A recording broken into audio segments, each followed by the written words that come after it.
Robert Frost was born in California in 1874, but he identified himself with New England because he moved there when he was 11 and stayed there for the majority of his life. He did go to college, but not very often, as he spent most of his time on his farm, where he attempted to live off of the land. That's where he got most of his inspiration from. Even though he did publish a couple of poems, they did not receive as much success as when he moved to England.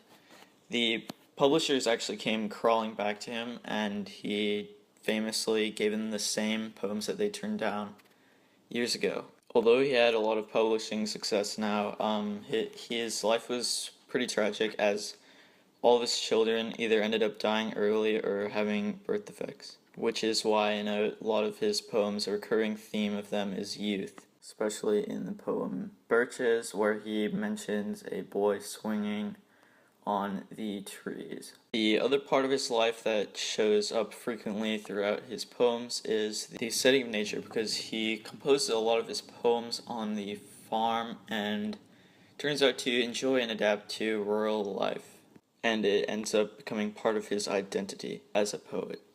Robert Frost incorporates the theme of man and the natural world into his poem Birches, with a very famous tradition in American history, the Transcendentalist tradition. The Transcendentalist tradition became very popular as many Americans started to venture west in search of new lands. These Americans worked long and grueling hours and sacrificed much of their time. This quote, "Where your face burns and tickles with the cobwebs broken across it, and one's eyes is weeping," shows the sacrifice that had been made in their journey into the frontier. So, in the theme man and the natural world, the whole imagery comes to the very concept of birches, specifically the birch tree's motion of swing. So, in the poem, the birch is swinging between the ground and the sky. The ground represents the earth, and the sky represents heaven. The upward swing is towards this heaven, towards imagination, towards this concept of transcendence. It's away from the actual truth. Whereas the downward pull is back towards the earth, towards truth. So, if we climb trees, this means that we're reaching for transcendence. Complete transcendence would occur if we actually stayed in the tree. But the narrator in the story rejects this extreme. He reinforces his ties with the earth when he says that earth is the right place for love. So the whole poem is a story of balance. Every high needs its low. And that's why the tree is a perfect vehicle, because it's rooted in the ground. When you climb a tree, it doesn't completely sever ties with the earth because of its roots. Also, the leap down from the tree takes a lot of skill, it takes courage, it takes experience, and it's also a new trajectory every time you jump off. No two leaps are the same. So, and also, in the end, the moral of the poem is that the path up the tree and down the tree is good going up and going back. The motion of swinging is one of the underlying themes in Birches. The force behind swinging comes from the contrary poles, reality and imagination, earth and heaven. There is this motion between these two distinct poles. This motion of swinging is shown in this quote from the poem. "That would be good, both going and coming back. One could do worse than being a swinger of birches." The swinging and climbing of the trees reflects the speaker's desire to get away from earth and to get to heaven, the sky. Again, the speaker's imagination reflects the desire to get away from reality. In the second section of Birches, Frost becomes more focused on spirituality through imagery. He shows this through his need to explore the unknown, escape reality, and by swinging between reality and imagination. Frost shows his need to explore by saying, "I'd like to go by climbing a birch tree, toward heaven till the tree could bear no more, where your face bursts and tickles with cobwebs." His idea of climbing up a tree is a demonstration of his need to go away from earth and reality through climbing. The idea of escaping is prominent, however he finds himself always coming back to reality. He flung outward, kicking his way down through the air to the ground, showing how he is unable to escape and must learn to accept it.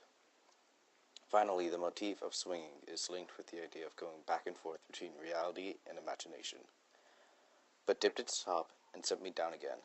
That would be good both going and coming back." The innocence of youth is also a theme in Birches. In the first lines of the poem, it is read, When I see birches bend to left and right across the lines of straighter, darker trees, I like to think some boy's been swinging them, but swinging doesn't bend them down to stay as ice storms do. The speaker dreams that the swinging of the birches is caused by the little boy, but is caused by ice storms. Frost incorporates this innocence to youth in their dealings with the natural world. Youth do not have responsibilities and duties. Youth are free to swing freely. However, adults are not able to do this. Speaker's imagination of being a child again reflects his desire to be innocent. This is shown in this quote: "So was I once myself a swinger of birches, and so I dream of going back to be. It's when I'm weary of considerations, and life is too much like a pathless wood." So, for the whole concept of youth, Frost in the poem of Birches uses this concept of aging trees. These birch trees are aged. These birch trees symbolize adolescence, adulthood, and this concept of reality versus imagination. The images of childhood transforming into adulthood is demonstrated through this symbolism. The darker birch trees represent adulthood compared to white or lighter bark for childhood. He explains that swinging on them, which you do while you're a child, doesn't bend them. Situations as you grow up do, such as the ice storm, which is what actually bends the tree. He uses in the poem, "Across the line of straighter, darker trees, I like to think some boy's been swinging on them. But swinging doesn't bend them down to stay." These are lines 2 and 4. Also, trees are also rooted in the ground, so climbing them doesn't actually sever the ties with earth. We see this in lines 55 through 57, that he says, "Climb black branches up a snow-white trunk toward heaven, till the tree could bear no more, but dipped its top and set me down again. For the tree not to bear any more, it would have to die, for the man to depart earth to his imagination. But it doesn't, so he's sent back to reality." In Robert Frost's poem Birches, when incorporating the theme of man and the natural world into his poem, he uses the motif of transcendence, which can be seen in his use of trees and how they can represent heaven. This relates his poem of Birches to other famous poets, such as Henry David Thoreau and Ralph Waldo Emerson, who were also leading transcendentalists of their time and in these poets' respective works. His poem Birches also relates to Walt Whitman's work, with his portrayal of boys. In both of their poems, boys have their own wisdom and ways of viewing the world, and this they can pass on to older men and women around them. Finally, Birches also relates to some of his own work, such as Stopping by Woods on a Snowy Evening and The Road Not Taken, with their common motifs of nature and heaven and earth.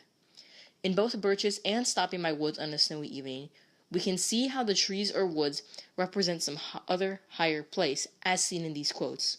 "Toward heaven, till the tree could bear no more," and "The woods are lovely, dark, and deep, but I have promises to keep."